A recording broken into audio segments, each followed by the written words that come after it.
So in this next example, we have a cyclical alkene.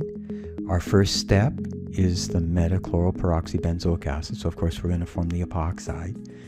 And then we have HCl going to act as our catalyst. If you want, you could write cat just to remind yourself. And of course the methanol here is our solvent. So we've just exchanged the water for the methanol. So what would this reaction look like? Well, I'm going to start from scratch because I want you to see the formation of the epoxide a couple of times so you start to get comfortable with that. So I'm going to start from scratch. Now you may have recalled that on the previous page I didn't write out the entire metachloroperoxybenzoic acid. I just referred to the group as R, and that's perfectly okay for me because in this case what that R represents is this benzene ring, okay, and then you've got your peroxy acid coming off of there, and then 2 carbons away you've got your chloro group. So of course it is a benzene ring. So that's what the R is. It's not necessary to write all that out because it's not involved in the reaction. And so when I go to write out this mechanism, I'm going to do something similar. So I'm going to write out the R, and then here is my C double bond O group. There's one of the oxygens. Here's the oxygen that's going to be involved in the reaction. And then here's the hydrogen that the carbonyl pi bond is going to remove. So I got to set it up in that way so as to make sure that I can form the epoxide. I'm going to start this in the exact same way that I did before. So the pi bond reaching out and grabbing that proton, the pair of electrons coming onto the oxygen, and the bond between the 2 oxygens breaking. I'm going to write a lone pair of electrons onto that oxygen, and then in turn I'm going to first of all have the attack. Actually, I'm going to orient myself a little differently. I'm going to write the lone pair up there so I can show the attack of the pi electrons from the alkene and then the back attack at the more substituted carbon. And so as a result, one of the products that we will indeed form here is the outcome of that peroxy acid reacting. So it would look like this with the R, and of course the R is equal to that benzene ring with the chloro in the meta position. And in turn, I have formed what I'm really interested in is the following, the epoxide. Now I look at step number 2 and I see that I've got the HCl and then methanol. Now understand that when you put HCl as a strong acid into methanol, the HCl, in fact, reacts with the solvent. And so what it's going to generate is this protonated solvent. And so, in fact, it's not so much that the HCl is acting as the catalyst, but rather this protonated alcohol. And so, indeed, the next step is to protonate our epoxide. And then, of course, I've got a lot of solvent around. And so the solvent is going to act as the nucleophile. This is a Markovnikov addition, and it's also an anti-addition. So of course the solvent methanol molecule will attack from the opposite side of the epoxide, and as a result, what will form here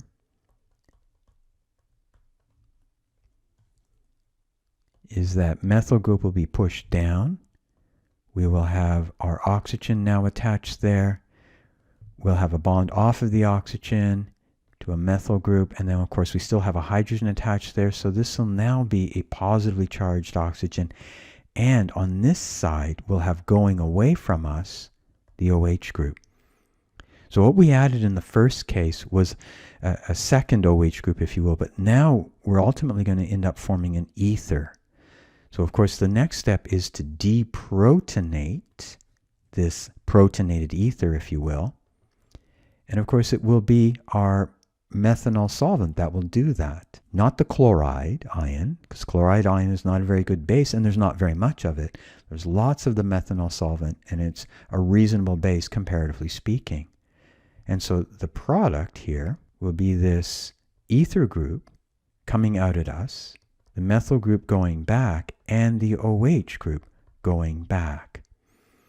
Again, the addition here is anti, as well as a regiochemistry of Markovnikov. Now, of course, it is important to be able to write out the mechanism, But I'm also hoping that you're going to start to be able to, in a sense, read the situation. Know that the first step here is going to form the epoxide. The second step involves protonating that epoxide and then having the attack of the solvent on the more substituted carbon. You're going to end up forming this ether group that will be opposite to the OH, and the OH came originally from our formation of the epoxide. Now, of course, that will be one of the products. So it says here, one major regiostereoisomeric product. So that's a correct product. But as you might imagine, if you were asked to draw both of these, would be the following. So we would have the ether group going away from us and the methyl group coming out at us, and we would have the OH group coming out at us.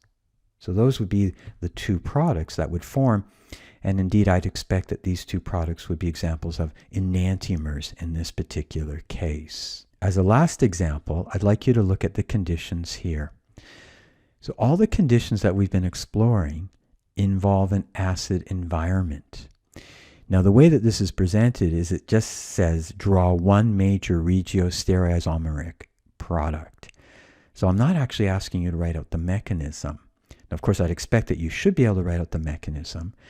Let us explore thinking about what the product would be by thinking about, first of all, the intermediate. So, of course, this is the epoxide intermediate that must form as a result of the metachloroperoxybenzoic acid that would be reacting. So this is the epoxide intermediate. Now look at the step number 2. Note it just says HCl. So presumably there's some sort of solvent, but the solvent is not reactive. So it's not H2O, it's not an alcohol, so it's not a protic solvent. And we just have this HCl. So the HCl is the thing that's going to be reacting. And again, HCl is a strong acid. So as a result of having this strong acid, I'm going to anticipate that in terms of step number 2, so if you can imagine we got to where we are here based on step 1, this is now going to be part of step number 2. And what this is going to look like is our epoxide here. That'll be protonated. But of course, if the HCl gives up its proton, we'll now have the chloride anion. And as it turns out then, it's the chloride that's our nucleophile. There's no water, there's no alcohol, it's the chloride that's the nucleophile. This will be a Markovnikov addition, it'll be an anti-addition, and so without actually writing out the mechanism, I'm going to anticipate that one product would be the result of the chloride attacking on the more substituted carbon. The methyl group would be going away. There's my chloride and an OH like this. Now, we've seen reactions before involving halogenation. And halogenation also adds, depending on the solvent that you use, a chloro group or a bromo group, and on the other carbon, an OH group, or even possibly an ether group. So in this particular case, we're adding an OH group because of the epoxide, and we're also adding a halogen. So this is a halohydrin that we end up with from a different approach. So one of the things that we'll do in the live session is we'll compare the different kinds of products that can be formed under different conditions. And you'll see sometimes there'll be more than one way to make a particular product. Hopefully you see that this is completely predictable.